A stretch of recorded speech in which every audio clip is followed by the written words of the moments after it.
Estamos en vivo. Adelante, José Ignacio. Hola, ¿cómo están todos? Muy buenas tardes. Mi nombre es José Ignacio Beteta. Vamos a empezar esta nueva sesión, esta nueva conversación sobre políticas públicas, sobre desarrollo del país. Es un gusto tenerlos con nosotros.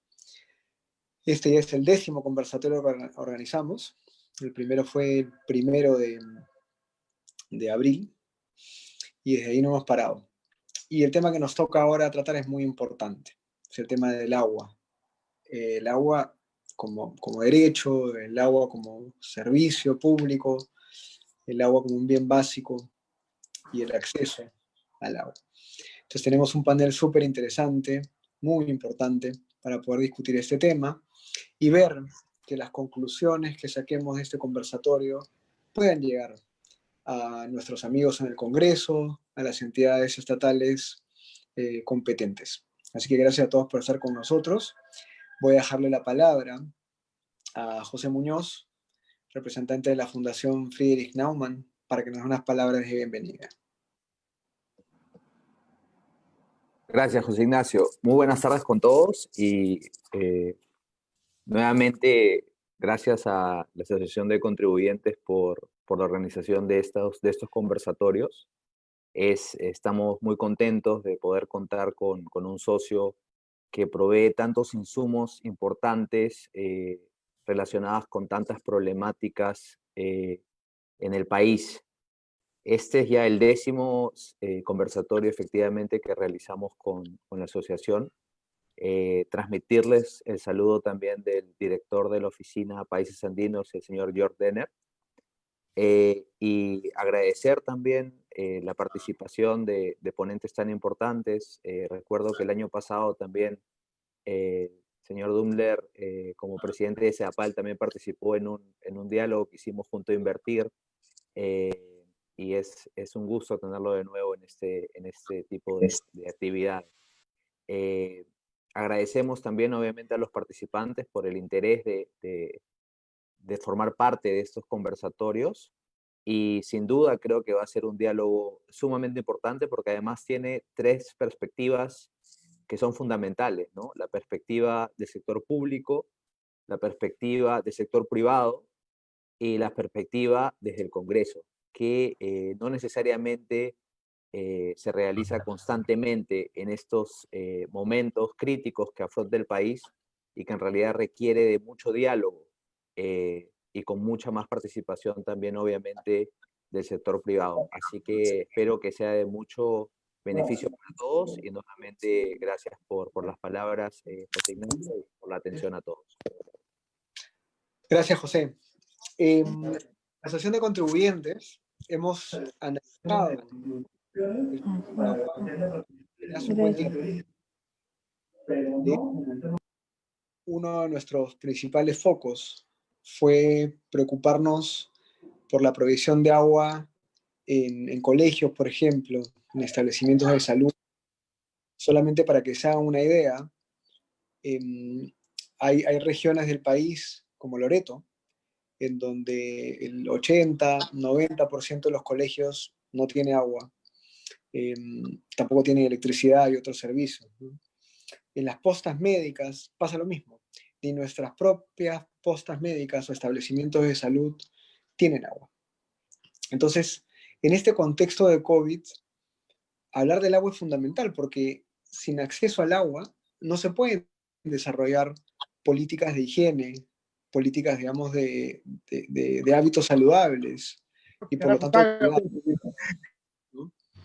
Entonces, vamos a tener hoy día, como decía José, 2 presentaciones sumamente importantes. La primera es de Francisco Dummler, que hoy día ocupa la presidencia del directorio de CEDAPAL, que es una empresa estatal que gestiona justamente los servicios de agua y saneamiento para toda nuestra ciudad. Y además otros distritos aledaños, digamos, a la Lima metropolitana que conocemos. Y él nos va a contar un poco la experiencia que tiene desde el sector público, los retos, la problemática del sector y qué es lo que se puede hacer. Y luego tenemos a Antonio Amico, que representa al sector privado, que muchas veces, yo diría la mayoría de veces, tiene una voz y una solución para los problemas públicos. La Asociación de Contribuyentes siempre plantea esta perspectiva. Soluciones público-privadas, soluciones privadas para problemas públicos. No todos los problemas públicos deben ser resueltos por el Estado. Al contrario, muchas veces el Estado no tiene las manos, ni la expertise, ni la capacidad para solucionar o atender problemas públicos. Y ahí es donde viene esta alianza que debe establecerse fuerte, sólida, entre sectores del Estado y el sector privado. Porque lo público es de todos, no es estatal, es público justamente. Esa es un poco la perspectiva.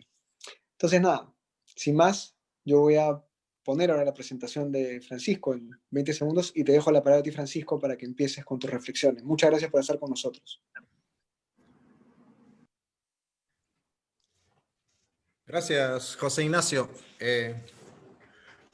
Un gusto, primero un agradecimiento a la Asociación de Contribuyentes y a la Fundación Naumann por esta oportunidad de contar un poco y socializar, como tú bien has dicho, las medidas para la continuidad de los servicios de saneamiento en este escenario de la pandemia de COVID-19, ¿no?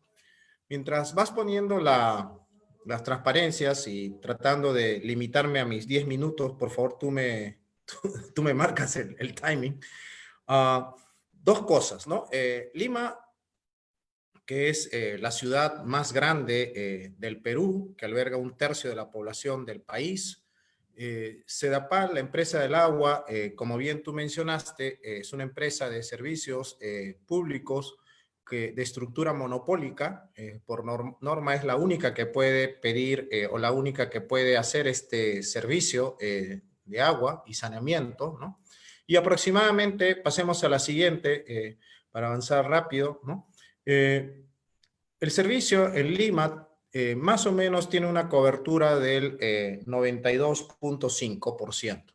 ¿Qué cosa implica ese 92.5%? Que aproximadamente 10.650.000 pobladores tienen agua de los 11,5 millones registrados, y las coberturas van variando de acuerdo a los conos, ¿no? Obviamente, el grueso de la población atendida y con mayor cobertura está en el centro de la capital y en los extremos, porque, ojo, la distancia que cubre Sedapal es bastante grande, va desde Pucusana hasta Ancón, ahí hay 109.4 kilómetros, y debajo de Lima, debajo de la ciudad, tenemos aproximadamente 30.000 kilómetros de tubería. Si ustedes lo pasan rápidamente a cualquier medida, es más o menos 15 veces la distancia entre Tacna y Tumbes, ¿no? Eso para darles cuenta de la extensión, ¿no? Es una mega urbe, solo comparable de este lado de Sudamérica con Sao Paulo y del otro lado con Distrito Federal en México, ¿no? Podemos pasar, por favor. Un dato, porque eso es interesante, ¿no? Producir el agua y ponerla en condiciones aptas para consumo humano es complejo, a diferencia de la energía, donde acaba, por ejemplo, el servicio cuando apagamos o prendemos un bombillo eléctrico. El agua hay que tratarla, ¿no? Y es lo que llamamos tratamiento de aguas residuales. Y además, Lima, que está situada sobre un desierto, es la segunda ciudad del mundo, sobre un desierto después del Cairo, ¿no? Necesita para su aprovisionamiento, hay un complejo sistema de represas y lagunas que almacenan más de 330 millones de metros cúbicos que las utilizamos en épocas de estiaje. Digo esto por una razón. Si este año hubiéramos tenido un fenómeno del Niño o una sequía prolongada, ¿se imaginan lo que es salir a decir a la ciudadanía, señor, vamos a racionar agua cuando es la época además en la cual se prioriza el lavado de manos? Y lo digo esto porque efectivamente sí ha sido un buen año en términos de el llenado. Estamos al 98.5% de llenado de todo el sistema de almacenamiento de lagunas y represas, y digamos que por ahí no hay un problema. pero lo menciono porque sale mucho en las preguntas y es preocupación de todos, ¿no? Pasemos a la siguiente. Y aquí, en términos de lo que sucedió o lo que sucede, el efecto de la pandemia, ¿no? Hay dos temas, ¿no? Uno primero, que ha habido que recomponer todo el sistema de facturación porque apareció el decreto de urgencia, el 036. Pasemos a la siguiente, ¿no? Ok, que dice lo siguiente, ¿no? Que dice lo siguiente. El 036 dice, ojo, todos los que tienen usuarios que son categoría social y categoría doméstica subsidiada, ¿no? Ustedes pueden fraccionar, o de hecho, ¿no? Porque lo dice así el decreto supremo, ¿no? Taxativamente se le fracciona el pago en 24 meses. Luego vamos a ver el impacto que genera eso. ¿Cuántos son estos? El 29% de la población recibe subsidio cruzado, es decir, un poblador de San Isidro, ¿no? Una vivienda de San Isidro tiene la tarifa un poco más alta para que en promedio beneficie a esa población que está subsidiada. ¿Cómo se calcula? ¿Dónde se ubica la población beneficiada? Fundamentalmente también en los conos y a través del CISFO que proporciona el Ministerio de Economía y Finanzas. Pasemos.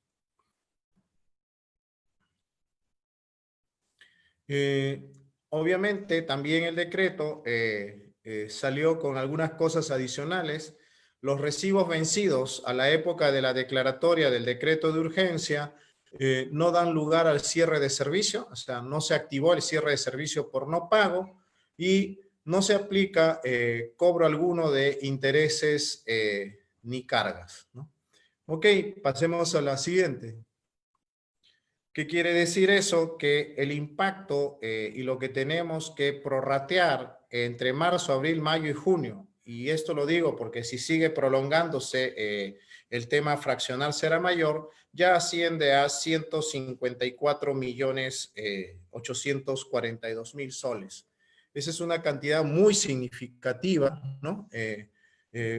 Lo ponemos en números gruesos. Sedapal es una máquina, es una operación de 2.400 millones de soles al año, que aproximadamente eso es el 0.38 del Producto Bruto Interno del país.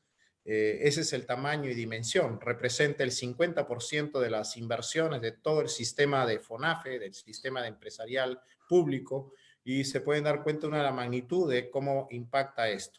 Pasemos a la siguiente.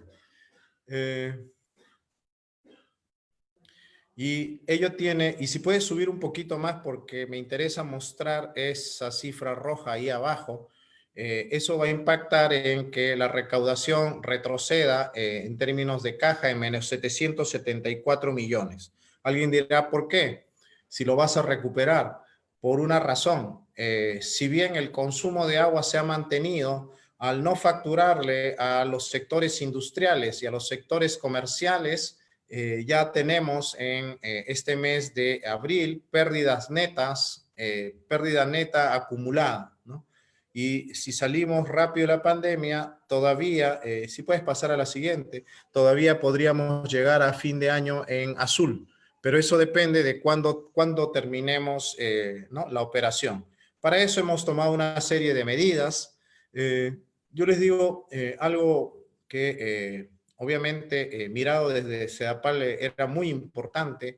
El año pasado hicimos un esfuerzo enorme y las clasificadoras de riesgo cambiaron la clasificación, valga la redundancia, de AA- a AA. Le cambiaron a Sedapal y eso nos permitiría estructurar deuda con bonos soberanos.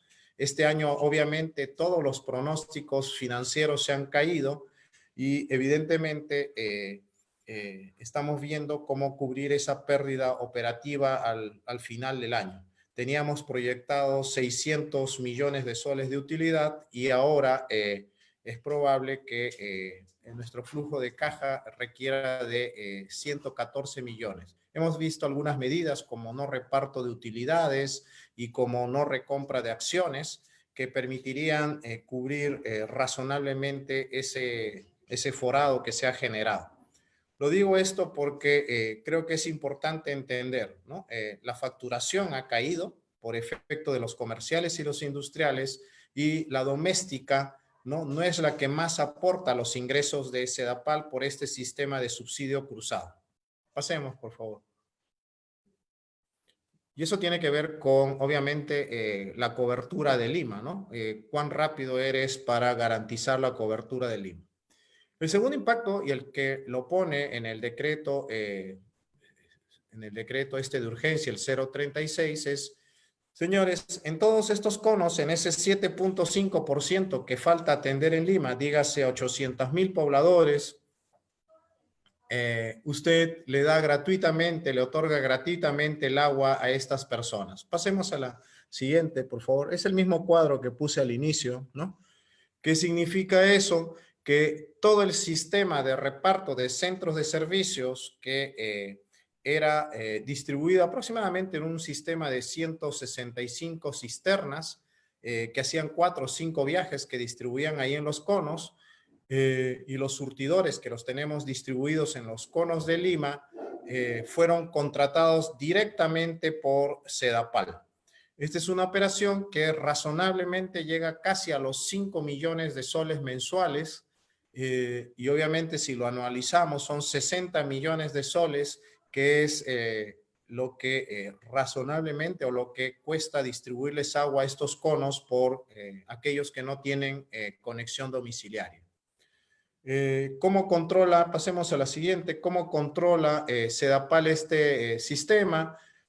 Pide que todos los que van a hacer una especie de, o se están acreditados ante el sistema de Sedapal, en primer lugar, saquen sus solicitudes de certificados ante la DISA, y también saquen sus carnets sanitarios en los municipios. Y eso obviamente Sedapal lo cuida mucho, ¿no? Este fenómeno de la pandemia, pasemos a la siguiente, también nos ha hecho ver que cuando usted le pide a las personas que estén en sus domicilios, lo que se ha incrementado es el consumo de agua en las casas. Aproximadamente eso ha significado un 20% de incremento en el reparto de agua, y hemos pasado de las históricas 265 cisternas. Si alguien lo ve a la derecha, en el cuadro de la derecha, verá que hemos llegado a casi 351 cisternas, ¿no? Hubo que diseñar, y probablemente esto era lo más fino, aprobar todo un protocolo. Lo aprobamos en tiempo récord, algo que Sedapal a veces no es muy eficiente, pero se aprobó en 24 horas, 48 horas. Pasemos a la siguiente. Un sistema de contratos con refrenda, esos son los padrones, la población firma, se toma foto, se le hace acompañar con algún representante del municipio, generalmente de serenazgo o de fiscalización, para garantizar que se le entregue agua a la gente y la gente no se amontone, porque lo que sucedió los 2 primeros días es, sin un sistema de resguardo a la cisterna, la gente se amontona en el primer punto conforme la cisterna va entrando al asentamiento humano y no dejan ir a los extremos del asentamiento humano. Y es así que empezamos el reparto. Pasemos a la siguiente. Con tan buena, digamos, fue tan bueno que los alcaldes se dieron cuenta que hacer registros SIS o registros Info, las bases de datos, los bonos, en muchos casos no se llega con las estadísticas o los padrones estadísticos. Por una razón, en la figura a la derecha, esa señora es un caso típico. Ahí estoy con el alcalde de Comas. Le pregunto, ¿usted tiene DNI, señora? Sí. Ok. ¿Qué dirección figura? Porque esa casa no tiene dirección. Ah, no, mi prima que vive abajo en la avenida. Ah, le digo, ¿y su prima? No, mi prima no recibe bono. Y claro, pues la prima tiene una casa de 2 pisos construida. Y claro, ¿qué le pides a esta persona? Que estadísticamente sea reconocida por el sistema como beneficiaria de un bono del Estado. Y entonces eso hizo que, y en la actualidad también estamos trabajando con la PCM, que el reparto de alimentos se haga conjuntamente con la distribución de agua. Ahí no tienes pierde. Vivienda hacinada, 6 personas por vivienda y se acabó piso de tierra. Hicimos alianza también con la Marina de Guerra. Eso fue muy bueno, muy interesante. Hay sitios donde no llegan las cisternas y empezamos a abastecer con bolsas de agua. Y dos, lo que los economistas llamarían... Dame media, mamá. ¿Perdón? Oye. Un minuto más. Sí, lo que los economistas llamarían las externalidades positivas han disminuido sustancialmente las roturas, atoros, ha mejorado la continuidad por varios factores, puedo explicarlo, pero el principal es, y algo que puede interesar a discutir en esta mesa, ahí José Ignacio, perdón, ¿sabes qué? La mitad de los atoros se producen porque la gente en la noche, ¿no?, arroja basura, levanta los buzones y le mete basura. Y claro, en su calle no se produce el atoro, se produce 500, 600 metros más abajo, y evidentemente eso ha disminuido sustancialmente, sea porque el toque de queda ya no anima a nadie a salir a esa hora, ¿no? Pero te das cuenta que buena parte de los problemas que suceden en las redes ocurren por un tema de cultura capital social, ¿no? Pasemos a la siguiente, ya con esto estoy concluyendo, ¿no? Hay otros efectos positivos, habrán visto varias noticias, reportajes. El río Rímac ha mejorado sustancialmente, ¿no? Ecológicamente. ¿Por qué? En el río Rímac se arrojan entre más o menos 10 a 30 toneladas de basura al día que son recogidas en las esclusas de la Tarjea. Eso ha disminuido entre un 80 a 90%. Y ahora el río, aunque ese es el litoral, ¿no?, el río luce mucho más limpio y obviamente eso facilita los procesos de tratamiento de agua, ¿no? Y pasemos a la última, creo que no hay más, sí hay una ahí, pero es solo un mensaje, ¿no? Esto apareció en redes para los cisterneros, ¿no? Mi papá no es médico, pero también es un héroe, ¿no? Porque esta gente, pese a lo que podríamos decir, hay mecanismos especulativos, etcétera, este grupo, los cisterneros, empezaron en los primeros días a especular con el agua. Un cilindro pasó de 7 soles a 30 soles. Y cuando lo hicimos gratuito, bueno, se acabó la discusión porque preveíamos que se podía venir una crisis social impresionante. Esta gente realmente cumple una labor de llegar a sitios que son bien difíciles en su acceso, ¿no? Y que no los podríamos hacer con un sistema de reparto normal, ¿no? Y por eso es que es un tema de discusión, por supuesto, se encarece mucho el precio desde que lo vende Sedapal hasta que se le coloca el agua a un poblador que no tiene conexión domiciliaria. Con eso yo acabo y atento a las preguntas, a la discusión. Esa es la parte interesante y sabrosa de estas cosas, ¿no? Excelente, Francisco. Muy buena la presentación, efectivamente. Yo desde acá tengo preguntas. Hubo preguntas antes en las inscripciones. Los participantes pueden hacer unas preguntas. Entonces, yo tengo algunas preguntas que se han hecho en la inscripción al evento. La primera es mía. Me la concedo. ¿Cómo les va a ir a las demás EPS? Porque ya si Sedapal va a tener estos problemas económicos, definitivamente las otras 49 probablemente sean pues peor todavía, ¿no? ¿Y cómo va a afectar esto al pueblo? O sea, porque esto definitivamente la facturación luego incide en tu presupuesto de expansión de obras. Entonces, más allá de Sedapal, que finalmente, como tú bien dices, es una máquina un poco más grande, ¿qué va a pasar con las demás EPS regionales, las que están en el interior del país? ¿Cómo ves tú esto?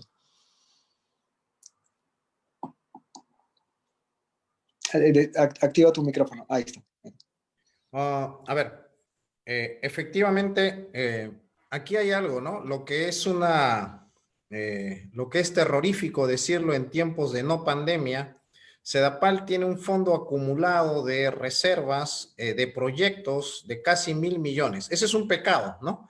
porque quiere decir que tú nunca ejecutas lo que tienes de plata, ¿no? Pero como esa plata entra a fideicomiso, una especie de fideicomiso, no es un fideicomiso como tal, a cuentas de orden, no la puedes utilizar para otras cosas, salvo en este caso. Se declaró la pandemia y a Dios gracias, ese fondo de proyectos, que es una tragedia no utilizarlo, sirve ahora para cubrir todo ese gasto operativo, ese hueco de 774 millones. Y digamos que razonablemente sí van a retrasar algunas inversiones, pero Sedapal va a pasar esta curva. Ahora, eso tiene un término, ¿no? Si nos pasamos de junio, julio y no podemos empezar el ciclo de facturación y la industria y el comercio no se reponen, allí sí habrá que entrar a otros mecanismos de financiamiento. Y evidentemente es la única que tiene esta capacidad de bancar, o sea, tiene, digamos, espalda ancha. En el resto, lo que está diseñando, sobre todo la OTAS, es un mecanismo para hacer préstamos de plata, ¿no?, a las EPS para que continúen dando el servicio, ¿no? ¿Ok? Sobre todo en el costo operativo. No hemos terminado la evaluación de cuánto impacta o retrasa las inversiones, pero digamos que tampoco creo que es bueno retrasar. Lo que hicimos como política en Sedapal, además, es agrupar proyectos chiquitos, dispersos, que están por todo lado. Y fíjate, este año y en pocas semanas, digamos, hacia agosto, septiembre, se culmina la licitación más grande de toda la historia republicana de Sedapal y del país de redes de agua y alcantarillado, que es este proyecto Rinconada Sector 300, que es como una especie de herradura que bordea Villa El Salvador, Villa María del Triunfo, hasta San Juan de Miraflores, que pone 75,000 conexiones. Multiplícalo por 4 personas por familia y te darás cuenta de cuánto de la brecha, ¿no?, estamos tratando de cerrar en un solo proyecto. El proyecto está valorado en 1.200 millones de soles, ese es el costo en el expediente, y le aumenta 1.000 kilómetros de tubería Lima. Y estamos entrando en esa lógica de proyectos grandes para cierre de brechas. ¿Cuál es la tingencia a esto? Y creo que es bueno saberlo. Cada vez es mucho más costoso ponerle agua o una conexión domiciliaria a un poblador. Si tú dices en San Isidro, ¿cuánto vale una conexión de agua? 1.500 soles. En algunos sitios, por ejemplo, en este proyecto, hay sitios en los cuales una conexión de agua vale 100,000 soles. Y claro, ¿por qué? Está 600 metros, 500 metros de altura, ¿no? 3 veces la cota de la tarjea, hay que bombear el agua 5 o 6 veces, las condiciones para ponerle agua son difíciles y peor todavía el alcantarillado, el suelo es rocoso y es muy difícil, ¿no? Y la pregunta es si eso no implica revalorar una política pública de decir, vámonos al llano, hagamos habilitación urbana o dele un bono de 50,000 soles, que es mucho más barato, ¿no? Hacerlo por la otra lógica o las otras herramientas e instrumentos que tiene el ministerio, ¿no? Nada, es un tema a discutir, ¿no es cierto? O sea, ¿no? Estás cerrando brecha, pero estás aumentando el costo unitario de cerrar esa brecha. Y cuando además hay... cerrar esta brecha de 7,5, va a haber otro 7%, porque, claro, si tú le dices a alguien que invadió que le vas a poner agua, ¿no? El siguiente va a irse al cerro del costado, ¿no? Es lo que observo, ¿no? En Nievería Cerro Camote le hemos puesto agua, ahora que hemos ido a repartir, los dos cerros aledaños están llenos de gente. Y claro, ¿no es cierto? Generas una especie de incentivo perverso. O sea, le pones agua al que no tiene y al costado dice, si a este le llegó agua, a mí me llegó y sigo invadiendo, ¿no? O sea, sin darte cuenta, ¿no? Nada, lo dejo como... no es resoluble, pero de estos, ¿no? Es un círculo, entre comillas, vicioso, y justamente por eso tenemos a Antonio con nosotros, para ver el tema de una manera más integral, porque efectivamente... Desde la perspectiva de la habilitación urbana, tú puedes ver el tema del agua, pero además otros temas más. Un tema dos temas concretos, en verdad, chiquititos, pero así en las cortas. ¿Ah? La primera es la planta de tratamiento de aguas en Santa María. ¿Qué pasó con eso? ¿Cómo le ves salida a eso, Francisco? ¿Qué está pasando? Este es, a ver, relativamente sencillo. La primera es, el privado dice que, y afín y tutti mundi, es importantísimo sacar. Y nadie ha dicho lo contrario. Es vital terminar eso, ¿no? Pero no a cualquier costo, pues no quebremos, ni festinemos trámites y a la loca recibirlo, ni aprovechemos la coyuntura para esto. Estamos instalando, les hemos dicho, levanten, pongan sus protocolos de bioseguridad y empezamos el periodo de prueba. Algo que ha salido también, y eso es bien importante decirlo, ojo, ¿no es cierto? O sea, la población, y varios me han llamado, me dice, ya está lista la planta, ¿lista para qué? ¿Lista para operar? ¿Mañana yo podría abrir mi caño? No, lo que se está autorizando es el periodo de prueba y faltan como 90, 120 días mientras calibran el sistema, las petares, ¿no? Logran generar el VDO respectivo, la desalinizadora empieza a operar. Ok, no está lista para mañana, pero tienen que empezar el periodo de pruebas y las observaciones se irán levantando en el camino. ¿Cuál es el tema en el fondo? Que el contrato, y hay que ser muy respetuoso, ¿no? No fue diseñado para ciertas cosas o detalles que están apareciendo. Mira, uno, puede parecer de lo más tonto. Dice, pones tantas conexiones domiciliarias y las pones A, B, C, D, ¿ok? Listo. ¿Qué pasa si el sector D encuentra restos arqueológicos? ¿Cómo te hago el trade-off? ¿Canjeamos, no canjeamos? ¿Cortamos hasta ahí el contrato?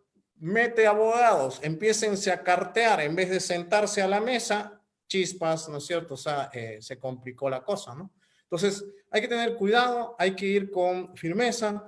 Ya sale el periodo de prueba, les hemos pedido al concesionario que saque sus protocolos de bioseguridad para tratar de arrancar y entiendo que el ministerio está haciendo el mayor esfuerzo además para ponerlo en la siguiente lista como proyecto prioritario de necesidad urgente que empiece a arrancar, ¿no? Y con esto, o sea, salimos. O sea, la luz al final del túnel está muy cerca. Hay toda la disponibilidad, hay acuerdos de directorio diciendo esto es prioridad para Sedapal. Y lo que creo que hay que hacer es, con tranquilidad, evitarse, meterse cartas, decir usted está violando el contrato, no lo violo, porque en ese lío de abogados la operación no puede hacerse, ¿no? Y lo mejor es aquí resolverlo técnicamente in situ y avanzar en ese camino, ¿no? Y esperemos que este año toda esa población del Sur Chico, San Bartolo, Santa María, Punta Negra, Punta Hermosa, ya pueda tener su servicio de agua, ¿no? Excelente, excelente. Yo le dejo la otra pregunta más bien para Antonio y le damos el pase a Antonio. Antonio, gracias por estar con nosotros. Director de Asuntos Corporativos de Menorca Inversiones y también miembro del directorio de ADI, que es justamente la asociación que agremia a las empresas, a las inversiones de habilitación urbana en el país, que hacen un trabajo muy interesante hace algunos años, no, varios años en verdad. Así que Antonio, te dejo la palabra a ti, por favor. Gracias por estar con nosotros.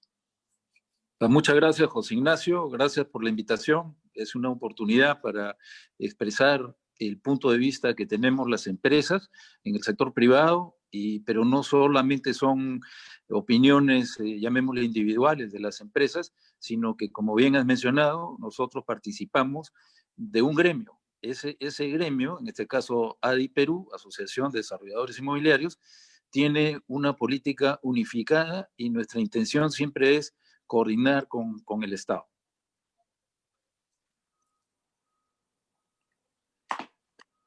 Bueno, en ese camino, ¿no? A veces uno se forma interrogantes, ¿no? O sea, por ejemplo, ¿de qué forma, en este caso el sector privado y el Estado, pueden unirse para generar soluciones a la problemática que estamos viendo? Hoy día, aún más complicada, por los efectos del aislamiento social y del COVID-19. Tengan la seguridad que estamos trabajando con mucha intensidad para poder sacar adelante la actividad, ¿no? Lo primero que se planteó fue de que al establecerse las fases, de que la actividad de construcción es ya prioritaria. Hola, Así lo entendió el Antonio, gobierno. disculpa, por favor, ¿podrías activar tu cámara? Creo que se lo apagaste de casualidad. Ahora sí, perfecto. Ok, Continúa, ahora sí. Antonio. Ya, ok. Entonces, lo que decía era de que estamos trabajando para sacar adelante la problemática del sector. Por ejemplo, en el caso de coordinación, yo tendría que decir que lo primero que hemos puesto así.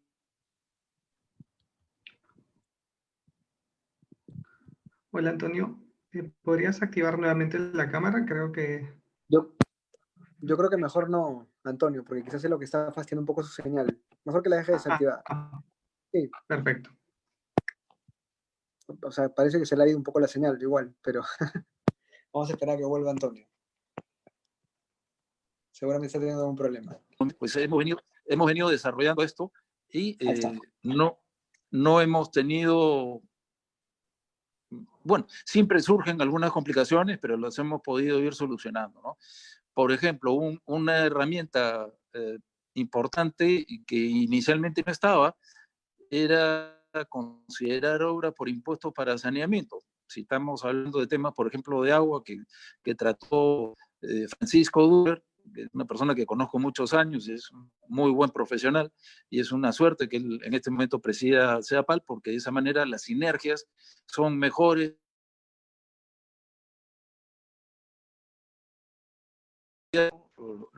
Lo ha traducido como un alquiler renta joven. En el caso del bono, para hablarlo de alguna manera concreta, pero tampoco sin extenderme demasiado, en el caso del bono se reactivaron bonos como el bono familiar habitacional, el bono verde, ¿no? En el caso del crédito, también se hizo un planteamiento de que el crédito es algo que es escaso, no llega necesariamente a muchas familias, ¿no? Entonces, y hay limitaciones en el sector. Estamos viendo que son pocos los que hacen colocaciones de este tipo de crédito para la vivienda de interés social.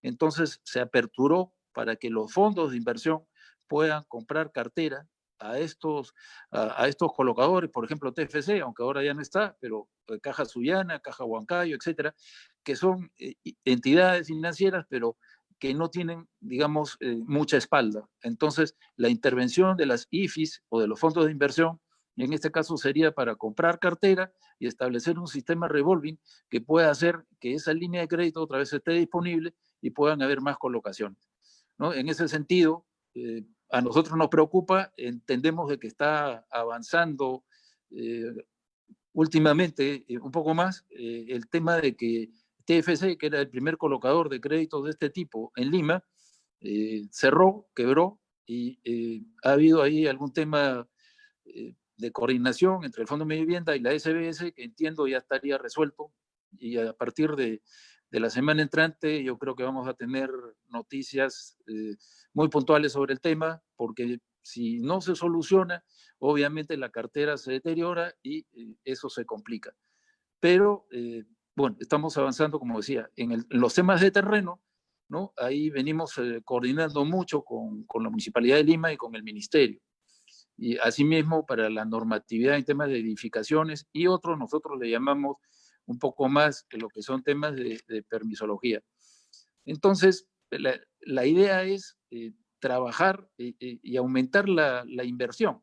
Eso es algo que el sector privado tiene que hacer y que nosotros lo entendemos a través de este planteamiento que le hemos hecho llegar al ministerio para que pueda haber una política nacional de vivienda que sea alineada, por un lado, por un lado el gobierno a través del Ministerio de Vivienda, los gremios, en este caso nosotros, y también, como no, también de la mano con la municipalidad, en este caso metropolitana de Lima, porque las autoridades locales y distritales muchas veces tienen mucha injerencia en los procesos de habilitación urbana y podrían haber problemas si es que existen normativas, ordenanzas municipales que no están alineadas en este sentido, ¿no? La idea de la empresa privada, ¿no?, es expander las fronteras urbanas. En este caso, por ejemplo, nosotros lo que hacemos es habilitación urbana. ¿Eso qué significa? Que desarrollamos la ciudad en la periferia. Venimos a hacer un poco el equivalente a los pioneros. Llegamos a un área que puede haber tenido otros usos y, pues, o es hereácea, ¿no? Entonces, inicialmente partimos de una zonificación adecuada y a partir de ahí nuestro trabajo es hacer un desarrollo inicialmente horizontal, ¿no? Y poner todos los servicios correspondientes, luz, agua, desagüe, pistas, veredas, parques, ¿no? Todo eso es muy, muy importante. Las empresas de habilitación urbana, para que tengan una idea, ofrecen aproximadamente entre 25 y 28 mil unidades inmobiliarias por año. De manera que en este sentido es importantísimo que los protocolos y los procedimientos, la permisología que hablábamos hace un rato, puedan estar unificados y que todos, digamos, trabajemos en ese sentido para que no hayan trabas en los procesos. Eso es muy importante. Felizmente hoy en día, en la Municipalidad de Lima, por ejemplo, también tenemos a un teniente alcalde que en los años 70 hizo el desarrollo de la habilitación urbana de Villa El Salvador y entiende perfectamente este tipo de lenguaje un poco más técnico, ¿no?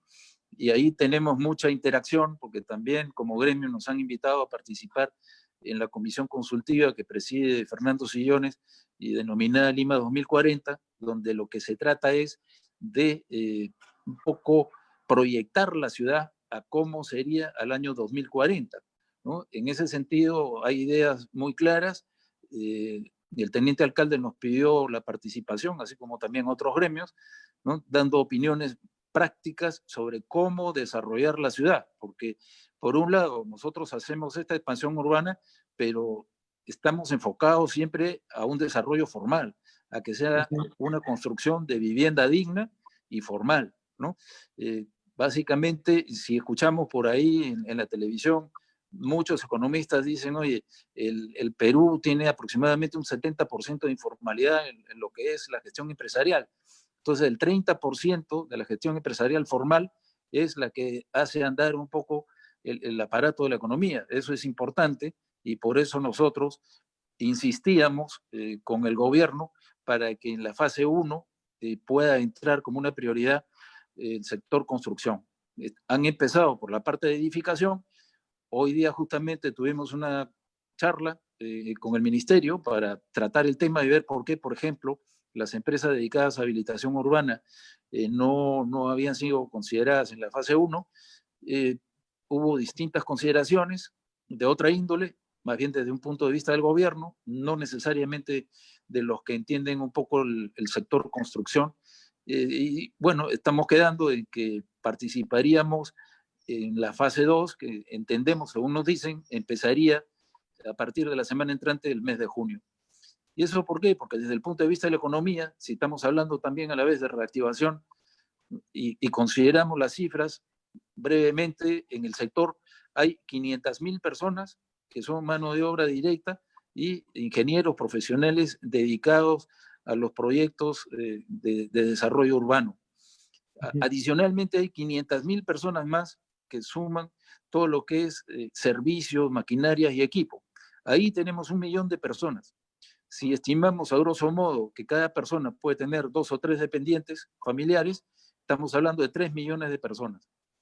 Entonces, es muy importante, y así lo ha entendido el gobierno, que este sector participe en la reactivación de la economía a través de sus proyectos. En el caso de la habilitación urbana, bueno, son extensiones grandes, si bien, digamos, manteniendo un ratio que nos pide el gobierno del 50% de asistencia del personal, eso lo venimos trabajando para no perjudicar la productividad con horarios diferenciados y con la probabilidad también de trabajar los días sábados, ¿no? Coordinadamente con la municipalidad. Entonces, eso es parte de las gestiones que estamos haciendo porque, digamos, otra vez, es importante que la expansión urbana sea formal. Más del 90% de esta expansión en las últimas 2 décadas, imagínense, es informal.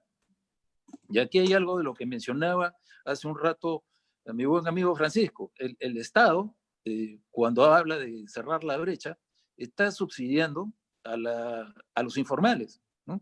Dentro de lo que es el sector inmobiliario, tenemos un primer sector, digamos, que son las invasiones. Un segundo sector son las urbanizaciones informales, aquellas que son tizadas y que los supuestos propietarios no te entregan un título de propiedad ni ningún servicio, solo te hacen una promesa de que en el tiempo te lo van a dar. ¿Cuánto tiempo toma ese periodo? Bueno, según unos estudios que hemos hecho, aproximadamente 14 años.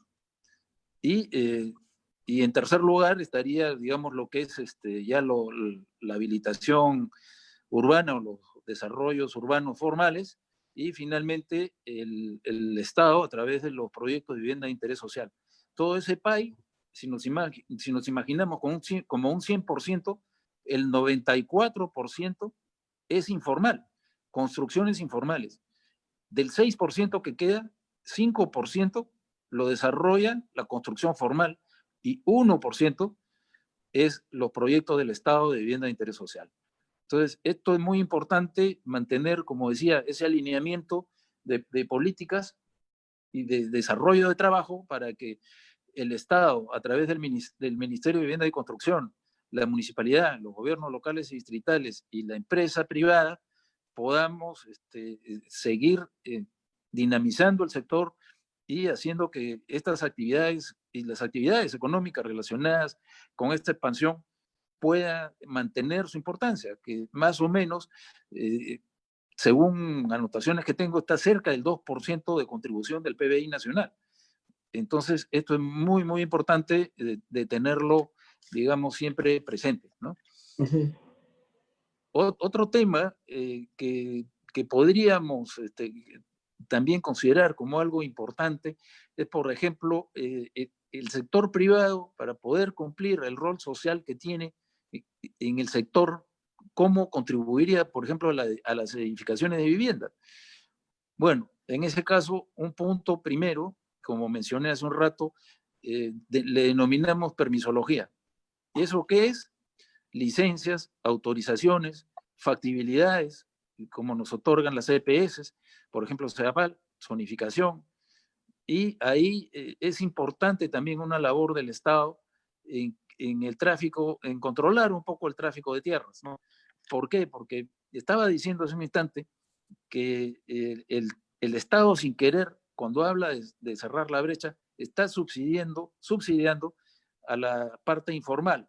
¿Por qué? Porque si alguien invadió o si alguien desarrolló una urbanización informal, los precios de adquisición de eso son muchísimo menores que los precios de adquisición o de un área de terreno similar que puede haber comprado una empresa privada, ¿no? Entonces, de esa manera, digamos, a través del cierre de brechas, como por ejemplo, poner agua, desagüe, energía eléctrica, no es lo mismo. Francisco nos ha dicho una cifra y la verdad es importante. Si la queremos mantener en la cabeza, yo diría que más o menos 10 veces lo que le cuesta al Estado poner algo en una urbanización que ya está, entre comillas, desarrollada, que a nosotros los desarrolladores privados, cuando tenemos un terreno que está limpio y lo vamos a desarrollar. Por ejemplo, poner un buzón para agua y desagüe, a nosotros nos cuesta en promedio, digamos que 2.000 soles. Si no somos eficientes, nos va a costar pues 3.300 soles aproximadamente. A CEAPAL le puede costar 10 veces más, o sea, digamos 30, 40 y hasta 50.000 soles más. Entonces, eso es algo que, digamos, estamos a través de estos puntos que hemos desarrollado en un estudio muy interesante, a través de una empresa muy profesional en el tema que se llama Grade, ¿no? Hemos llegado a este tipo de conclusiones que vamos a tratar de difundir después a través de otras presentaciones y webinars a los cuales los vamos a invitar también para poder explicar esto un poco más en detalle, ¿no? Entonces, al Estado, digamos, si consideramos cómo podemos generar una sinergia para contribuir mejor a la edificación de viviendas en este sector, el Estado tendría que ver de que en algún momento tiene que hacer un alto en ese cierre de brechas, Sabemos que políticamente es muy difícil, porque si no, pueden haber algunos temas de agitación social solicitando que les pongan, digamos, estos servicios, ¿no? Entonces, ustedes me preguntarían, bueno, ¿y cuál es la receta mágica para resolver esto?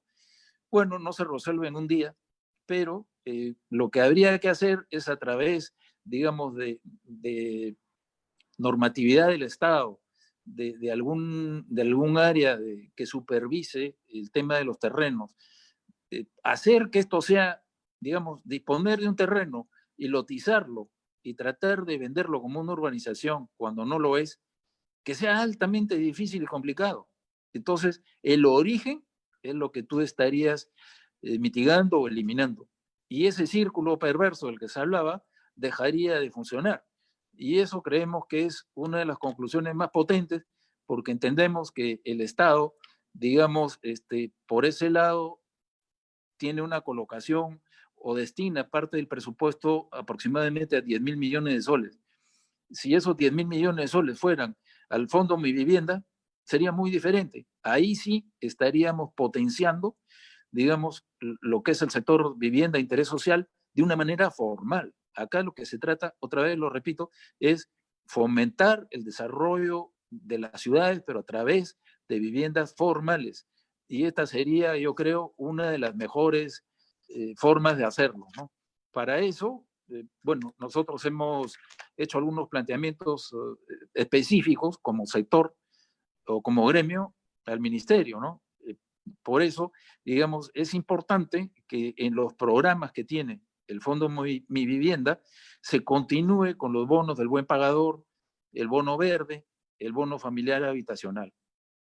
En este sentido, solo comentarles que el sector identificó que es necesario incrementar en una UIT el valor del bono familiar habitacional del programa Techo Propio, por ejemplo, ¿no? ¿Para qué? Para adquirir vivienda nueva, que es lo que le interesa al Estado, nos interesa a todos, como hablábamos hace un rato, ¿no? Y también que se pueda mantener, digamos, el financiamiento para otorgar bonos, por ejemplo, de sitio propio, ¿no?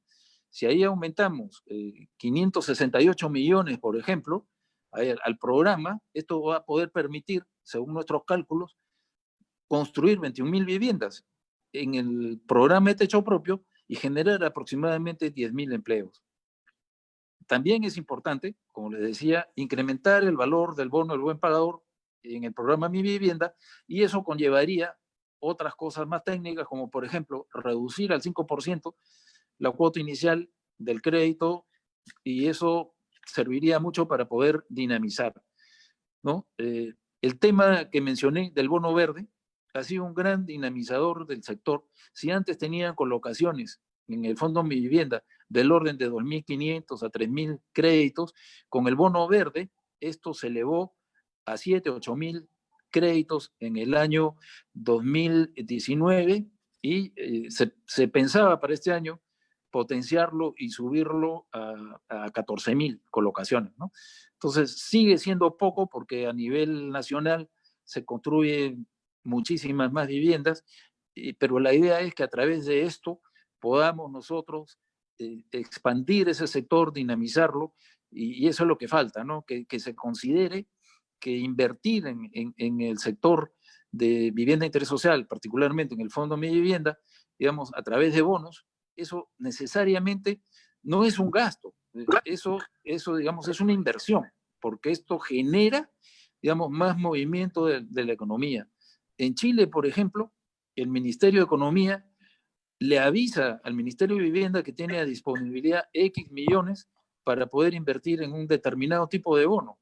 ¿Por qué? Porque tiene un funcionamiento contracíclico de la economía, y se calcula que por $1 que se coloca tienes un retorno de entre 2.5 a $3. Entonces, es algo que siempre hay que tener presente, y esa es parte también de nuestro trabajo, ya no solo con el Ministerio de Vivienda, sino también con el Ministerio de Energía, de Economía y Finanzas, ¿no? Y así hay muchos otros temas, ¿no? Gracias, Antonio. Se nos cortó un poco el tiempo, se nos acabó, pero vamos a hacer un pequeño resumen chiquito. Les queremos mostrar un video que hicimos con el apoyo de una fundación norteamericana, de la Fundación Atlas. Es un video que en este momento Antonio va a empezar a compartir. Mientras lo va preparando, tenemos ya con nosotros a la congresista Carmen Omonte. Carmen, ¿cómo estás? Hola. Vamos a ver. Ahora Ahí sí. está, ahora sí. Ya. Bueno, sí, realmente ha sido complicadísimo. ¿Cómo está, José Ignacio? Poder entrar a la sesión. Me he perdido realmente las, seguro, intervenciones súper ilustrativas de los panelistas que me han precedido. Llegué ya solo cuando José Antonio Amico iba a mencionar la receta mágica. O sea, llegué en el preciso momento para la receta mágica y cogí lapicero y dije, acá tengo que apuntarlo, por favor. Y sí, no, de verdad que gracias, porque realmente creo que este es un tema vital. Si bien este tema del COVID nos tiene a todos realmente concentrados en una problemática tan compleja para nuestro país, para el mundo, creo que ir tocando temas que son también importantísimos para nuestro país y que, mira, en este caso, en el caso del agua, pues sí cumple un rol trascendente en todo lo que es sanitario, ¿no? Todo lo que es el tema sanitario, aparte del tema de desarrollo global que representa el acceso al agua, al saneamiento, realmente el tema de salud está ligado, evidentemente, al acceso al agua, ¿no? Entonces, Sí. felicitarlos y agradecer por la invitación, aún así haya podido entrar, porque sí estuve padeciendo desde las 6 de la tarde para entrar, pero ya estamos aquí. Sí, yo te hago un resumen chiquito, porque creo que es importante luego que igual tengamos una última ronda cortita de comentarios después del video. Hay tres temas fundamentales, creo yo. Uno es efectivamente la gestión del agua desde el Estado, ¿no? Hay un tema acá que cae de maduro y es qué vamos a hacer, digamos, con las empresas prestadoras de servicios de saneamiento. SEAPAL, como decía Francisco, que nos explicó un poco las dificultades que está pasando ahora ya con la facturación, con la caída que va a tener en esas cobranzas, pero también, digamos, con el problema con la demanda, Carmen, es decir, la población sigue invadiendo zonas aledañas, digamos, periféricas, y por lo tanto sigue demandando que el Estado les implemente un servicio que en verdad no debería estar en esa zona. O sea, hay que decirlo con mucha claridad. Y ahí viene un poco lo que mencionaba Antonio, justo cuando tú llegabas, ¿no? Las invasiones, la urbanización informal genera muchísimos más gastos, muchísimos más costos, no solamente para el Estado, sino también para la misma ciudadanía. Entonces, el tema de la gestión del agua desde el Estado, número uno. Y número dos, que es un poco la oferta, ¿no? La oferta del agua. Y la parte de la demanda, es decir, cómo educamos, cómo condicionamos positivamente a la población para que tenga una urbanización, un modelo de urbanización formal. Y ahí es donde entra, digamos, el aporte del sector privado. Yo estoy seguro que Antonio, si se queda conversando contigo, va a tener más o menos como 25 propuestas de reformas y medidas que hacer, porque efectivamente este es un tema que hay que agarrar desde el Ejecutivo, pero desde el Legislativo también, ¿no? Y lo otro que yo rescato, además, es ya la parte, digamos, de los servicios públicos, esa conexión público-privada, ¿no? Cuando tú tienes una empresa que habilita un terreno para que se convierta en una urbanización, luego se tiene que conectar como con tuberías, ¿no? Con electricidad, con agua. Y en este proceso hay una serie de cosas que simplificar y que limpiar también, ¿no? Y acá Antonio no me va a dejar mentir, digamos, porque yo lo he visto en muchos casos como a veces tienes la urbanización, tienes todo listo, y de pronto para jalar el agua te encuentras con que la empresa prestadora de servicios no te puede dar el agua, o te la podría dar, pero en verdad no tiene la plata para hacerlo, porque no tiene proyecto para hacer la extensión, y es muy burocrático, entonces el expediente técnico no lo hace bien, una serie de rollos. Y esa es la habilitación formal, urbana que estamos buscando, ¿no? Mientras tanto, estamos gastando un montón de recursos en seguir manteniendo estas invasiones que son inseguras, lamentablemente, no son viviendas de calidad, viviendas dignas, que además están en espacios en donde el Estado tampoco llega de otras maneras, tampoco llegan los servicios de seguridad ciudadana. Si me permiten un comentario, sí, si me permiten un comentario como ello, en cuanto a esto, hay un tema que siempre he batallado y creo que ustedes que están aquí participando también lo deben tener muy bien claro, que es una de las, quizás para mí, la mayor carencia que tenemos como país, que es el tema de la planificación. El no tener un horizonte claro, el no planificar y en base a ese horizonte y a toda la planificación que se establezca, determinar las estrategias. Y dentro de este tema, que podríamos desarrollarlo en muchos ámbitos, está evidentemente el tema del desarrollo urbano. Creo que Antonio mencionó cuando entré el tema de Chile. Trabajé mucho con la Comisión de desarrollo urbano, de cuidado, de todo lo que significa esto dentro de la Cámara de Diputados, del Congreso chileno. Y realmente allí nos damos cuenta que estamos fallando y quizás es parte de la problemática, del origen de la problemática de lo que mencionaba.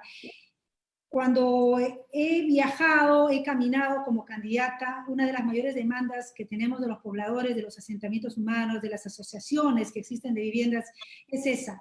¿Cómo tienen acceso al agua si es que paralelamente no tienen acceso a la formalización? Y para formalizarse, para tener el título, evidentemente implica, en la mayoría de los casos, un cambio de zonificación. Terrenos agrícolas, por ejemplo, a los que se les tiene que cambiar el uso, ¿no? Y eso evidentemente implica una decisión complejísima porque se está fomentando la informalidad, pero también hay una realidad que ya tenemos, ¿no? Entonces sí, no es una tarea fácil, no es una tarea sencilla, hay que tomar decisiones complejas, pero finalmente si planificamos, si supiéramos nosotros, como lo tiene claramente Chile, que aquí a 20 años, ¿dónde va a ser el hospital? ¿Dónde va a ser el parque? ¿Dónde va a ser la universidad? ¿Dónde van a ser las ciudades? ¿Hacia dónde van a ir creciendo? No estaríamos sufriendo lo que sufrimos hoy, que realmente es la carencia de planificación. Pero hay un tema que se trata muy poco y que sí los quiero compartir con ustedes, que poco se toma en cuenta el tema de la geografía. Estamos hablando ahora básicamente de temas de las ciudades, de las grandes ciudades, de donde ya tenemos estos anillos de pobreza, estos anillos de invasión. Pero también tenemos que ver en el tema del agua, para la vivienda, para los ciudadanos, el caso de estas innumerables comunidades campesinas, en el caso de la sierra, en el caso de la selva, que cuando uno lo mira en un helicóptero, ves 10 pequeñas chozas, pequeñas familias, 20, 30. ¿Qué se hace en el caso de estas comunidades, de este mundo del que, claro, desde Lima no lo vemos, ¿no? Y esa es una realidad paralela que también tenemos que hablar porque finalmente también es nuestro país, son también ciudadanos y que merecen este recurso básico como es el agua y que finalmente, por ser pocos a nivel de población, pero sí ocupando una gran extensión territorial y con esta geografía compleja que tenemos, creo que sí amerita en algún momento que también se enfrente esta problemática, ¿no? Pero volviendo al tema que es el que se está hablando en este momento, creo que lo central es el tema de planificación. Mientras no planifiquemos claramente y no tengamos las cosas en ese horizonte sobre el tema del acceso al agua y evidentemente el desarrollo urbano, pues poco vamos a poder avanzar. Sí, efectivamente. Hay un tema de planificación, de ordenamiento territorial, incluso te diría. El tema rural es otro paquete. Evidentemente, ya es que tener 1.800 distritos en el país, lo que hemos conversado siempre, la descentralización, las mancomunidades no funcionan. Tenemos 50 EPS, pero en verdad las 49 que no están fuera de Ciapal, tampoco alcanzan a la población rural. Las JAS, se crearon las juntas de administración de agua, pero las JAS, digamos, necesitaban mantenimiento, necesitaban toda una serie de estructuras para poder funcionar, no han funcionado tampoco muy bien, pero se sigue avanzando. Hay una serie de proyectos. En los últimos años, la infraestructura de agua y saneamiento ha avanzado, no todo es negativo, ha avanzado mucho. Lo que está faltando es más eficiencia en la gestión. Definitivamente sí hay que reformar el tema de las EPS, a mi parecer. Eso no puede sostenerse así como está. Y a mí me pareció muy interesante juntar a Francisco y Antonio, porque en el caso de las habilitadoras urbanas es un caso muy visible en el cual la alianza público-privada resuelve un problema integral. Y tienes razón, como no podemos dejar de ver lo que ya existe, que son todas estas poblaciones informales, tenemos que empezar a generar los incentivos para que dejen de ocurrir estas situaciones y empiecen a ocurrir más habilitaciones formales. Y por eso Antonio mencionaba el tema de los fondos, de los créditos, de Mi Vivienda, el bono verde. Todas estas iniciativas del Estado sí desincentivan de alguna forma la informalidad. Ojalá que esta crisis económica, porque es una crisis económica fuerte y va a pegar en los bolsillos directamente a todos los peruanos, no debilite lo avanzado, porque al final estos programas de vivienda responden y son útiles cuando el peruano va ganando más. Y cuando gana más plata y tiene más platita y puede tener sus ahorros, es cuando puede acceder a uno de estos créditos, ¿no? Y ahorita vamos a quedar en verdad medio golpeados. Pero nada, yo les quiero mostrar este video que hemos preparado, por favor, Antonio, te lo dejo para que tú lo presentes, que creo que toca algunos de los temas que hemos conversado y nos puede servir mucho para ver la problemática de una manera más amplia. Perfecto. En 3, 2, 1. Me comentan si se logra escuchar bien, por favor, José Ignacio. El agua es un bien fundamental. Es incluso más importante que la electricidad, curiosamente. Y es probablemente el sector más descuidado en el Perú, lo que se refiere a servicios públicos.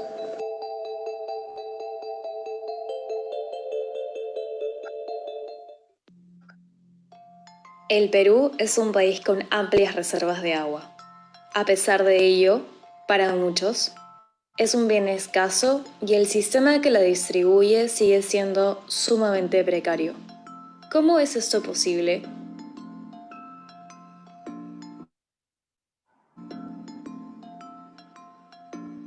Es cierto que uno puede hablar o podemos hablar del derecho al agua, porque es un bien tan básico que tiene que llegar a todas las personas, pero eso no es un derecho gratuito. Normalmente el agua en el Perú es barata y la mejor muestra de que es barata es lo mucho que desperdiciamos los citadinos en agua. Lima, por ejemplo, tiene un consumo superior a los 200 litros por día en agua, mientras que en Europa te puedes encontrar 120 litros de consumo diario, 140. Acá estamos con exceso de agua. Calidad, disponibilidad y precio son los 3 factores a analizar. ¿Quiénes realmente sufren de este problema?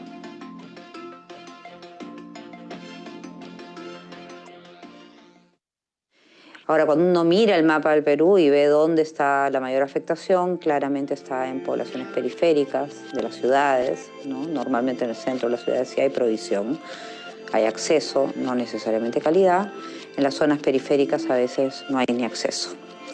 Y ya si uno amplía el foco y mira el país, también en las zonas periféricas al centro del país, que es Lima, y todos sabemos que es así, también encuentra grandes déficits de acceso y de calidad. Entre los vecinos, cuando llega el cisterna, llamamos, nos unimos entre todos los vecinos y lo llamamos. Si somos 2, 3, no ingresa, por los tachos pequeños que tenemos, porque así hasta tanque grande, por rotoplas, sí. ¿Cada cuánto llega los camiones? Bueno, ahorita gracias a Dios está pasando casi interdiario. Por tanto sufríamos bastante porque entraba uno nomás porque el señor no permitía que ingresen los demás hasta cisternas. La gente necesita una casa, necesita un espacio, un lugar donde entonces se reúnen, se agrupan, forman una invasión y consiguen su terreno. El siguiente punto es tener lo básico, electricidad, que es muy fácil de llevar. Teléfono lo tiene ahora, el teléfono celular y está resuelto, resuelve el problema, pero el agua y saneamiento no es fácil. Tienes que tender tuberías, son inversiones muy costosas de una primera vez. Y entonces lo más importante de estos 3 servicios, que es el agua y saneamiento, no lo recibe.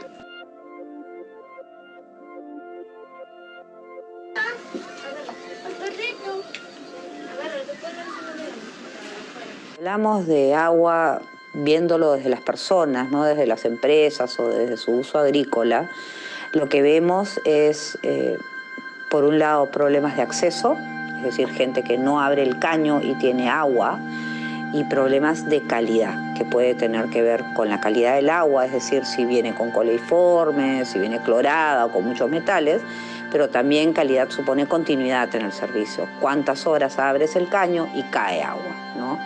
Y estamos mal en las dos cosas, tanto en acceso como en calidad. Que cuando vino, o sea, el aguatero y nos llenó esa agua sucia, nosotros cuando comenzamos a lavar ropa, no, o sea, que no sacaba mucho la suciedad, o sea, olía feo el agua y no lo consumimos, lo botamos y esperamos otro aguatero que venga. Consecuencia, gente que vive muy mal, esa zona con agua muy costosa, con un pésimo saneamiento, con silos que hacen que la casa apeste, que se enferman por vivir mal.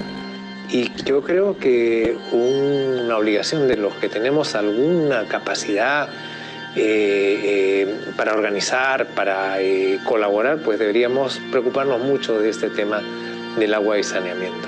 Nos hemos puesto de acuerdo con la Junta Directiva y nos ha puesto propuesta de que el agua va a entrar en privado, pero nos está cobrando un monto muy caro, que ahí no podemos pagar. Para hacer las obras, para darles una solución a esas personas, se necesita una inversión que ahorita con los recursos que tiene CEAPAL, con los que tiene el Ministerio de Vivienda, no es posible asegurarlo. Además, llevar el agua a la zona de la periferia es más costoso que el agua que recibimos los que vivimos en la zona plana. Entonces, si queremos ayudar a todos, hay que subir el costo del agua. Pero también, y hay que decirlo, porque si la tarifa tuviera que reflejar el costo eficiente de prestación del servicio, probablemente sectores importantes de la población no tendrían acceso al servicio. ¿Qué queda entonces para los que, aún viviendo a 20 minutos del centro de Lima, no tienen agua? Pero ya Dios nos dará la oportunidad de tener, pero ya vamos a tener nuestra agüita, gracias a Dios. ¿Cuánto les está cobrando por el agua privado? 5.000. ¿Para toda la...? Sí, toda la asociación, cada lote, 5.000. Cada lote. Cada lote. Más o menos como las casas alrededor. Sí, todas las casas que estamos. Son unos 156 lotes. De los 156 lotes tienen que pagarse 5.000 cada lote. El problema que genera una mala gestión del agua de parte del Estado es que los que terminan pagando más son los que menos tienen. Y los que terminan pagando las consecuencias de este problema son los que menos tienen. Entonces, no se trata solamente de subir los precios, controlar los precios o ponerle un precio al agua potable, sino de arreglar el sistema para que sea más eficiente y para los que menos tienen, para los más necesitados, puedan recibir el agua con calidad y de manera oportuna.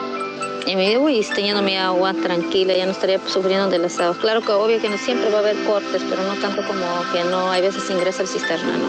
Ya tenemos nuestra propia agua ahí. Que se arregle y que nos pongan agua, porque así podemos hacer más nuestras cosas, no como ahora que tenemos que esperar hasta que venga el agua y no podemos hacer nada.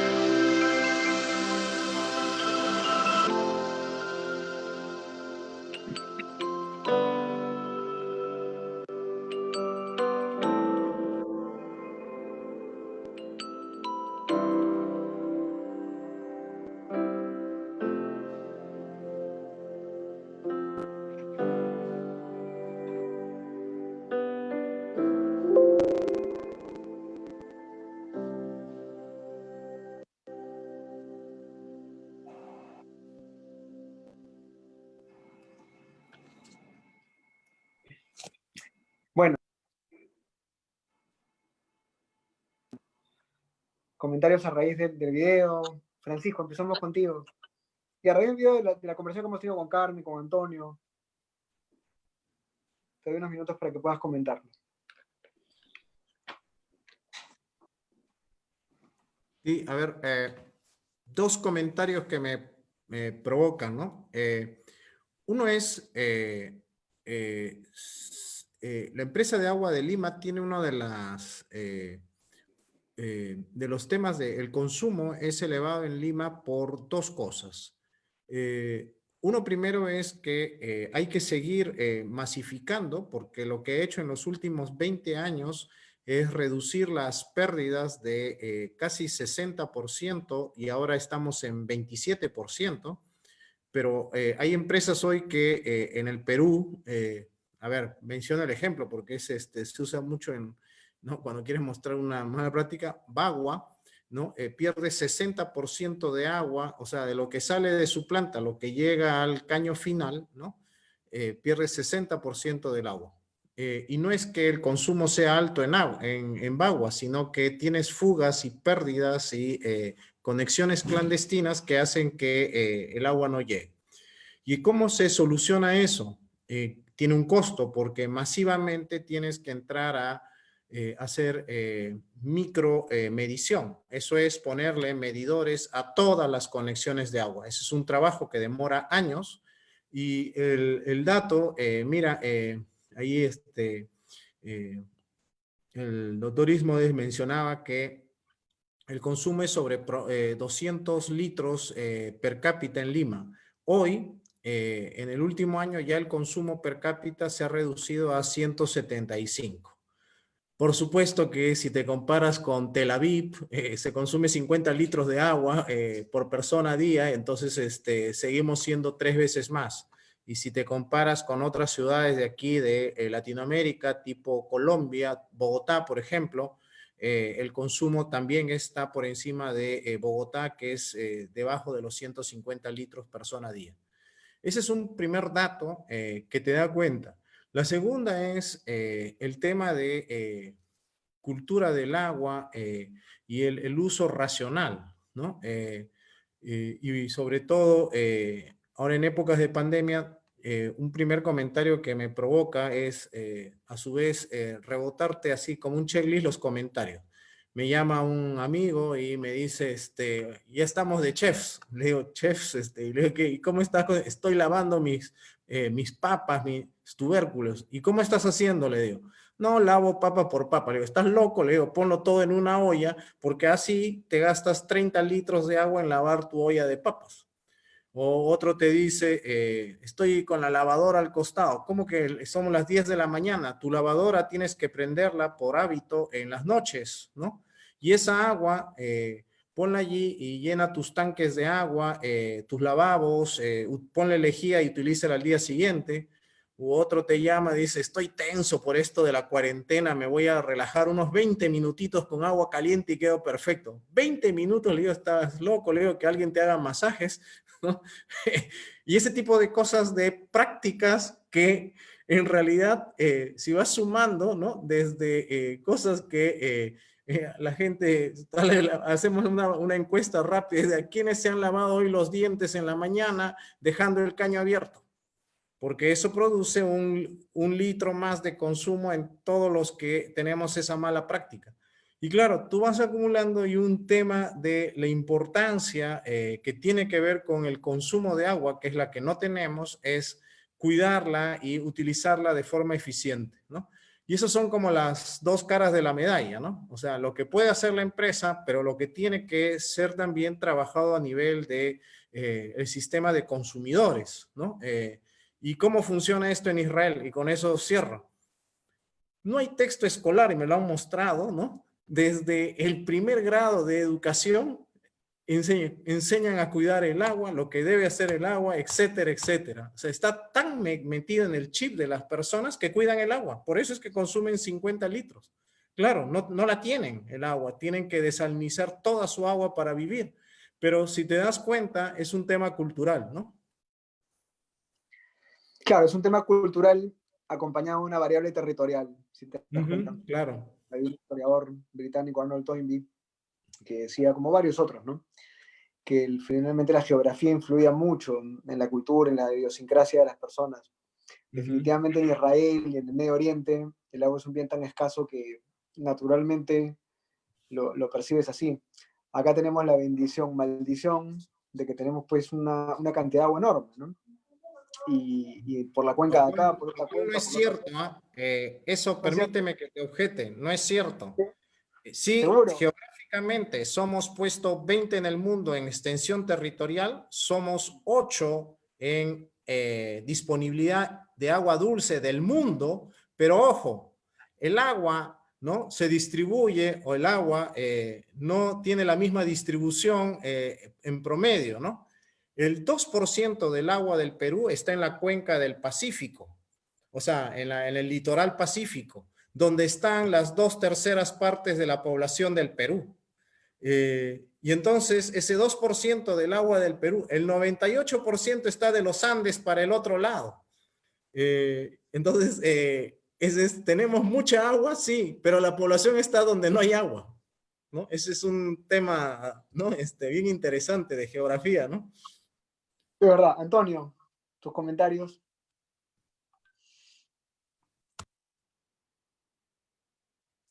Activa tu micrófono. Sobre el tema del agua, sí, coincido digamos, en que sí hay agua, pero, digamos, lo que yo diría es que hay que hacer una mejor gestión del agua, ¿no? Efectivamente, lo que dice Francisco es cierto, pero si hacemos trasvases o si hacemos una serie de, digamos, de gestiones técnicas, podríamos, ya que hay cantidad de agua, pero está quizás geográficamente más distribuida por la naturaleza. Y además, por ejemplo, un punto muy cercano, si vamos acá nomás al río Lurín, vemos cómo llega al mar y con una gran cantidad de basura, y esa agua se desperdicia cuando el Valle del Lurín está acá cerca nomás, y podrían aprovecharlo mucho mejor para sembrar panyevar, hortalizas y cosas que puedan abastecer al mercado de Lima sin que tenga que venir tampoco por la carretera central. Entonces, eso es muy importante, mejorar, proyectar, como decía Carmen, no solo el desarrollo de la ciudad desde el punto de vista arquitectónico, urbanístico, sino también, por ejemplo, complementada con los servicios, como en este caso es el agua y el desagüe. En el caso nuestro, de las empresas privadas, lo que hacemos es, digamos, ofrecemos soluciones particulares propias a cada proyecto, ¿no? Por ejemplo, lo que se denomina PETARES, que es planta de tratamiento de agua residual. ¿Eso de qué te sirve? Tratas el agua, llamémosle gris, y con esa agua le das autosostenibilidad al desarrollo de una urbanización. Si estamos hablando de una expansión de terreno relativamente grande, ¿no? Donde hay mucho desarrollo, en el caso de la empresa le ponemos mucho énfasis al tema de la ecología, al tema verde, al tema del agua, ¿no? Y en estos tiempos de pandemia, por ejemplo, hay estudios de ciudades más grandes que las nuestras, como Madrid y Nueva York, donde la gente que está en estas ciudades atomizadas le interesa mucho salir a la periferia de la ciudad, a las zonas suburbanas, y ahí ellos privilegian el aire libre, el aire puro, y por supuesto el agua y el verde, ¿no? Adicionalmente la seguridad. Entonces, eso complementado, como hacemos ya nosotros, y eso lo coordinamos siempre mucho con CEDAPAL, cuando no hay agua, porque otra vez estamos en la periferia de la ciudad, entonces muchas veces no hay agua, no hay desagüe. En el caso del desagüe, bueno, mencioné a la PETAR. En el caso del agua, lo que hacemos es la perforación de pozos, ¿no? Entonces ahí ya lo que queda un poco para un futuro más inmediato es coordinar con las EPS, por ejemplo CEDAPAL, ¿no? Cuando hacemos estos desarrollos, ¿no? Después hay temas que ya son prácticos, ¿no? Como la operación y el mantenimiento. Porque estos temas originalmente están encargados al Estado por intermedio de la EPS. Nosotros lo podemos hacer, pero no es el objetivo principal de nuestra empresa entrar en esos terrenos. O sea, temporalmente, digamos, lo podemos manejar siempre y cuando haya la correspondiente cobertura para el tema de operación y mantenimiento. Y eso es lo que yo propondría desde el punto de vista práctico de la empresa. Esa es una forma como hemos venido ofreciendo soluciones en áreas críticas de la ciudad, donde CEDAPAL tiene todavía que hacer algunos desarrollos, como por ejemplo en Caraballo, donde se está trabajando en un proyecto de colector alterno que pueda desembocar en la planta de Tahuada que está cerca del Callao. Pero bueno, eso ya es materia yo creo que de otra conversación en otro momento, porque tomaría mucho tiempo. Pero ese es un poco el punto de vista nuestro. Una pregunta, pero muy corta, tipo entrevista futbolista. Antes de que Carmen haga sus últimas palabras y cierre, en verdad, el conversatorio, si Francisco tuviera que pedirle al Congreso una ley y Antonio tuviera que pedirle al Congreso una ley, ¿cuál sería? O una reforma legislativa, o un cambio, o una derogación si quieren, también eso vale. Mira, yo más que en el Congreso, porque esa parte justo ya la hemos transitado, cuando por ejemplo hablaba del tema de obras por impuestos para saneamiento. Eso ayudaría a que el metro cuadrado, que hoy día está muy caro en Lima por una especulación que no tiene que ver nada, realmente con el valor del terreno, ¿no? La obra por impuestos para saneamiento pueda funcionar, pero ahí en este caso, si bien el legislativo ya hizo su parte, porque eso ya se incluyó, antes no estaba, hace 2 o 3 años atrás, quizá Carmen pueda ser más exacta en eso, pero eso ya se incluyó, en este caso también lo solicitaban los gremios porque se veía que era una forma de poder contribuir al desarrollo de vivienda de interés social. En este caso lo que ya faltaría sería más bien asignar una partida por el lado del MEF, ¿no? Y ahí le pido a Carmen que nos apoye sí, por el lado del Congreso y coordinar con el MEF para que eso, digamos, ya es lo último que falta, la última abrazada para llegar a la playa si hablamos de agua. Muy bien, Francisco. Nada, creo que el paquete ha salido en los últimos días, pero a ver, te digo los 3 títulos. El principal problema en el que hemos estado abocados en los últimos meses es reducir el plazo de las licitaciones y de la entrega de proyectos. Sedapal, desde el día que le dan el título de propiedad a un informal hasta el día que le pone agua pasan 10.4 años. Es horrorífico y triste decirlo, pero así es. Entonces, hemos tomado todas las medidas para cambiar este esquema que tiene que ver con toda la normatividad de contrataciones, etcétera. Creo que vamos por buen camino. Eso podría ser otra conversación distinta. En segundo lugar, mientras todo el mundo se rompe el lomo tratando de cerrar brecha, lo que nadie ha dicho es que los megacolectores de Lima y parte de la infraestructura ha pasado largamente su vida útil y es necesario poner en valor el activo. Como está debajo de nosotros, nadie dice nada. El día que empiecen a romperse megacolectores que ya no soportan o pasaron 50, 60 años su vida útil, ¿no? Eso hay que reponerlo, ese es lo segundo, ¿no? Y lo tercero es ir a mecanismos privados alternativos a los que hoy se ofrecen que permita rápidamente, como sí sucede en el sector eléctrico, pasarle el conocimiento del sector eléctrico para que entre en mecanismos alternativos de inversión para que los privados participen con mucha mayor facilidad.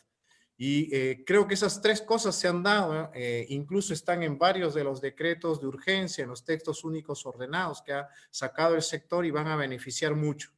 Y creo que de aquí a un par de años habrá que repasar cómo fue ese paquete de cosas que hemos trabajado en los últimos tiempos y ver cómo seguimos hacia adelante, ¿no?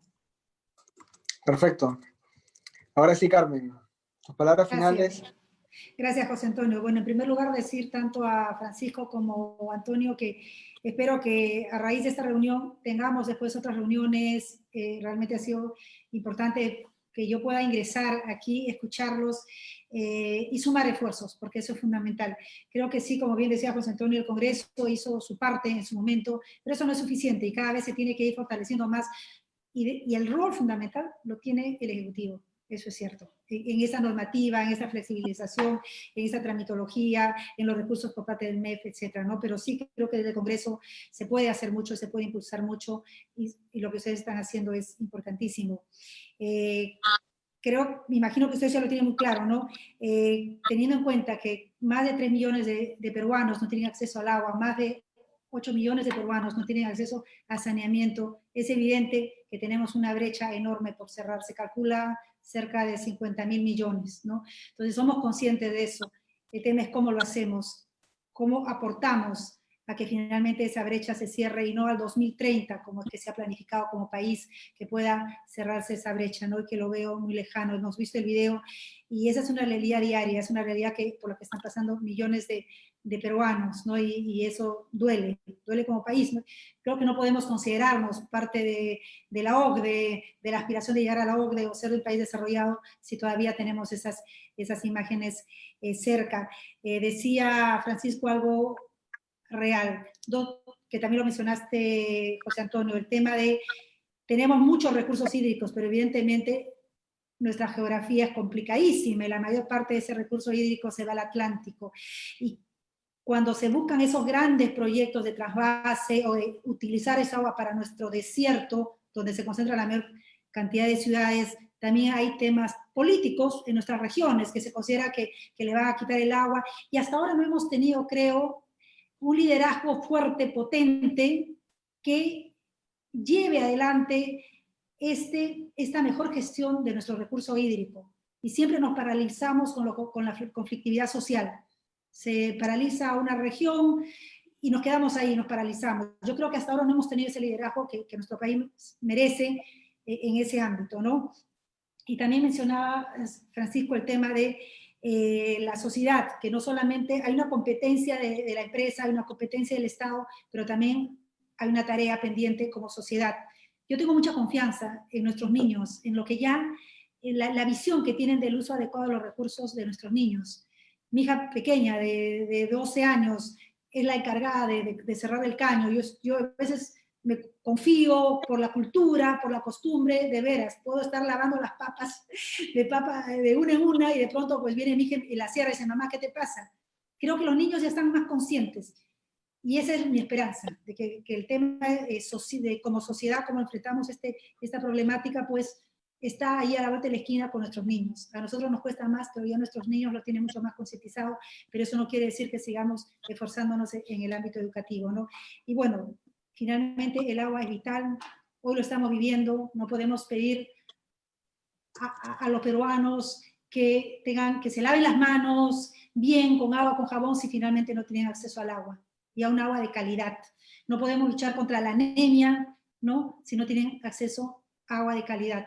Y creo que es un tema que definitivamente es vital para todos. Cuenten conmigo.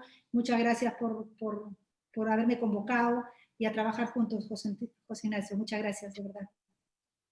Gracias Carmen, gracias Francisco, gracias Antonio. De este conversatorio van a surgir conclusiones que van a recoger las reflexiones de Francisco, las de Antonio, las tuyas, Carmen, y va a haber al final un pequeño capítulo en donde se van a plantear algunas medidas concretas dirigidas al Ejecutivo y algunas medidas que podrían salir del Poder Legislativo. Yo creo que en este momento es muy importante involucrar al Congreso. Se ha visto con mucha practicidad que todo pase por el Ejecutivo, digamos, porque estamos en emergencia, pero nos estamos acostumbrando a legislar desde el Poder Ejecutivo, ya desde hace como 10 meses. Y esto no es así. O sea, el Ejecutivo tiene que ejecutar, tiene un presupuesto, una gestión, pero hay mucha normativa, mucha regulación que se puede resolver en el Ejecutivo, pero que también debe partir del Congreso. Y el sector privado, los gremios, deben conversar con el Congreso. La representación ciudadana está en el Congreso, no está en el Poder Ejecutivo. Evidentemente, Antonio lo sabe muy bien, hay cosas rápidas, y sí, en el sector vivienda, en el sector agua, en algunos sectores, la implementación de la política pública implica esa relación directa con el ministerio, por ejemplo, o con el organismo regulador, o con CEDAPAL. Pero hay todo otro universo en el cual el sector privado y la ciudadanía tiene que aprender a darle su lugar al Congreso, ahora más que nunca además, en el cual, por toda la coyuntura que hemos tenido, creo que se está desbalanceando el rol que tienen las instituciones del Estado. Entonces, gracias. Yo les voy a enviar a los ponentes las conclusiones. La verdad que ha sido una muy buena conversación. Nos hemos alargado un poco, pero nos han acompañado más o menos 80, 90 personas. Y nada, gracias a todos los demás, a los participantes por su participación, por estar con nosotros, por seguirnos todas las semanas. Y los invitamos a la siguiente ocasión, al siguiente diálogo. Y nos vemos en la próxima, entonces. Muchas gracias. Gracias, Antonio, Francisco. Muchas gracias. Antonio, Francisco, ya estamos enlazados. Gracias a todos ustedes, gracias Carmen, Espero que me den sus contactos después. Gracias. Sí, claro que sí. Gracias. Saludos, gracias. A los participantes, si desean activar sus cámaras para hacer una toma fotográfica del webinar. Muchas gracias también por su puntualidad, también por la disciplina que se mostró en Umler, doctor Antonio Amigo,